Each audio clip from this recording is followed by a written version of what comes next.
Welcome to History, Mystery and The Unexplained, the show where we look at everything from true crime to cryptids, the paranormal, and beyond.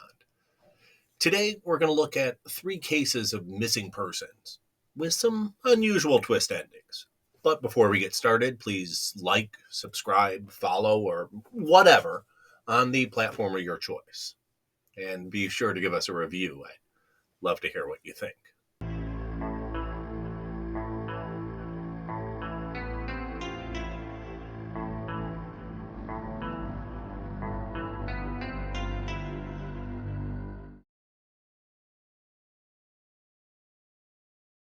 Blanche Monnier was a beautiful young socialite from a prominent aristocratic family in Potter's France. She was very well liked and admired by many, with a constant stream of suitors vying for her hand. Blanche, however, only had eyes for one man.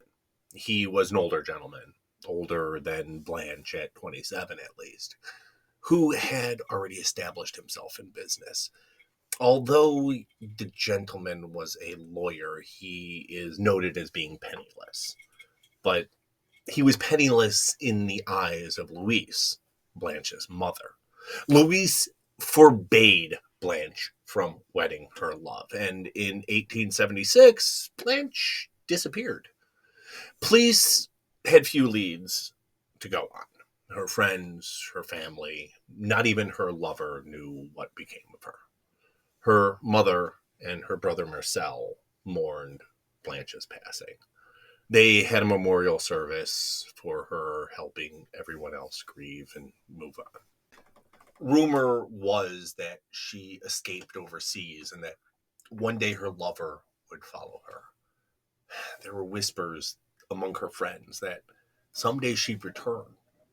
But her lover never followed. And then one day in 1885, he too just mysteriously passed. Hope for her return dwindled, and days turned to years, years to decades. It seemed like she was truly gone forever. She was not, however, forgotten. On May 23rd, 1901, a letter landed on the desk of Paris Attorney General Monsieur Maurier. Monsieur Attorney General, it read, I have the honor to inform you of an exceptionally serious occurrence. I speak of a spinster who is locked up in Madame Monnier's home, half starved and living on a putrid litter for the past 25 years. In a word, in her own filth. This was a serious accusation. The Monniers were a prominent family. They donated thousands to charity. They were highly regarded members of the area. The police commissioner himself went to the home along with three police officers. Louise was a gracious host. She allowed them inside to search the mansion from top to bottom until they came upon a padlocked door upstairs. Louise insisted they didn't have a key. It was just an old storage closet.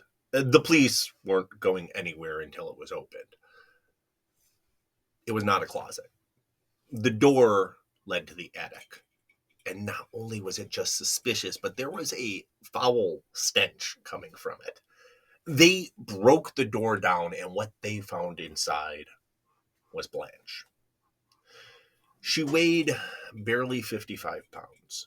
She lay on a bed of straw covered in feces, rotten food, and bugs. The stench was so foul, the officers couldn't stay in the room for long. As one of the officers put it, the air was so unbreathable. The odor given off by the room was so rank that it was impossible for us to stay any longer to proceed in our investigation. They pried open a barred window for the first time in 25 years, filling the room with light and fresh air. Blanche's naked body was wrapped in a blanket and rushed to the hospital, and Louise and Marcel were promptly arrested. Louise never made it to trial. She confessed that she locked her daughter away because She feared a union to a man of lesser means would bring shame to the family. As the news spread of her heinous actions, the people saw how she treated her own daughter. An angry mob gathered outside her home, and she fell ill and died just 15 days after Blanche was discovered. Marcel went to trial and initially was convicted. In time, the courts, however, found that he hadn't committed any crimes.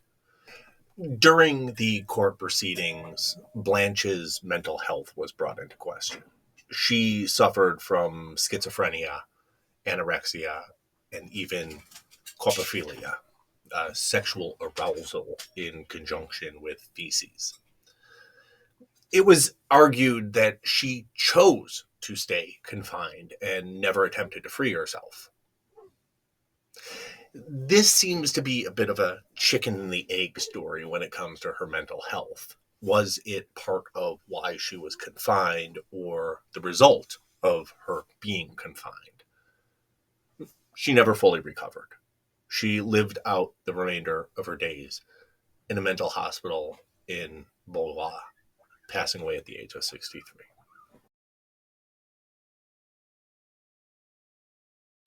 Delimar Vera was only 10 days old the day that she disappeared. That morning in 1997, there was a knock at the door from Caroline Correa. She was having some car trouble and wanted to know if her husband's cousin, Pedro, could take a look at her brakes. Pedro agreed, but said that he had to run some errands first and would be back shortly. His wife, Luz, invited her inside to wait till Pedro returned. The two didn't know each other very well, but they'd seen each other on occasion at family parties. They never talked much. In this instance, however, they bonded over their children. Caroline said that she also had just had a baby girl. The conversation was interrupted by a loud crash upstairs. Luz came running to go check on the baby and found the crib empty. The upstairs window was open and smoke started filling the house.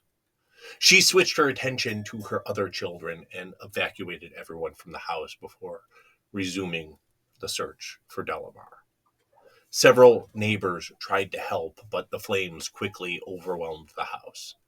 When the fire truck arrived, Luz could be heard screaming, "They've taken my baby. Someone has my baby." One of the firefighters emerged from the home with a bundle of what was assumed to be the remains of a child. But later, the autopsy found that this was not the case. Despite the absence of a body, Delimar Vera was declared dead. Fire investigators confirmed that the fire had started due to a space heater that had been plugged into a bad extension cord. The fire, it was assumed, consumed the body, bones and all. Now, fires in a crematorium burn at 14 to 1800 degrees Fahrenheit and still leave behind bones and ash that need to be ground up. Even a 10-day-old child would leave behind remains. A house fire typically tops out at 1200, and that's up on the ceiling where the heat rises to, not lower on the ground where a baby would be sleeping. In other words, it is highly, highly unlikely that regardless of the size of the person, that a fire would completely disintegrate a body. On top of this, despite officials declaring Delimar deceased, without a body, no death certificate could be issued, leaving the family without closure. Both Pedro and Luis continued to insist that their baby was alive and that someone had taken her. Unfortunately, their words fell to deaf ears. The police wrote off anything they offered up as proof, assuming that it was just the ramblings and false hopes of grieving parents. 6 years passed. The strain of the marriage became too much, and in time, Pedro and Luis divorced. They were still very cordial to one another. They were there for each other, especially for the children. And even though they separated, Luce was invited to and attended children's birthday party. Also in attendance was Caroline Correa, along with her daughter, Alaya Hernandez. Louise couldn't help but notice the striking similarity between Alaya and her own children. This actually wasn't the first time she'd met Alaya, nor was it the first time that she was suspicious that Alaya could in fact be Delimar. This was, however, the first time that Louise was determined to settle the matter once and for all. Louise went to the little girl and told her that she noticed a piece of gum in her hair and helped her get it out. In reality, Louise plucked a few hairs from Alaya's head and promptly took them to the police station. Unfortunately, once again, her pleas fell to deaf ears. Not only did the police feel that the case was resolved, but there was no translator at the station. Louise spoke very little English, and the police spoke no Spanish. Louise was not someone who was going to stop pursuing what she knew to be the truth. She brought her story to State Representative Angel Cruz. Although Cruz listened to her story with a fair bit of skepticism, he could not deny her unwavering dedication to her story. Cruz took the story and the lock of hair to the police and advocated on her behalf. The DNA was a match. Alaya Hernandez was Delimar Vera. In a later interview with Delimar, she recalled that during the investigation, Caroline told her that a bad woman was trying to take her away, and she sprayed a liquid in her mouth. The liquid was Caroline's own saliva in an attempt to fool additional DNA tests. This, of course, didn't work. Caroline was arrested and charged with arson and kidnapping. Caroline Kora was never pregnant. In fact, she had a tubular ligation prior to Delimar's birth. She claimed that Pedro gave her the baby, but courts didn't buy that either. She served 9 years and was released on parole. Steven Kubacki was a successful 23-year-old college student at Hope College in Holland, Michigan. He had only 3 classes left to graduation, a job lined up post-grad, and his father was in the process of signing over the deed to the house. In other words, Stephen was doing great. And in February of 1978, he disappeared. He had gone on a solo cross-country ski trip. It wasn't uncommon for him. He enjoyed hiking and skiing and taking day trips in the area. When he didn't return after 2 days, his parents contacted authorities and reported him missing. Then 2 snowmobilers found his skis and his backpack 11 miles from where he was last seen on the banks of Lake Michigan. Footprints led from his gear to the frozen lake and then just disappeared. There was no sign that the ice had broken. There was no trace of any other footprints other than the one set.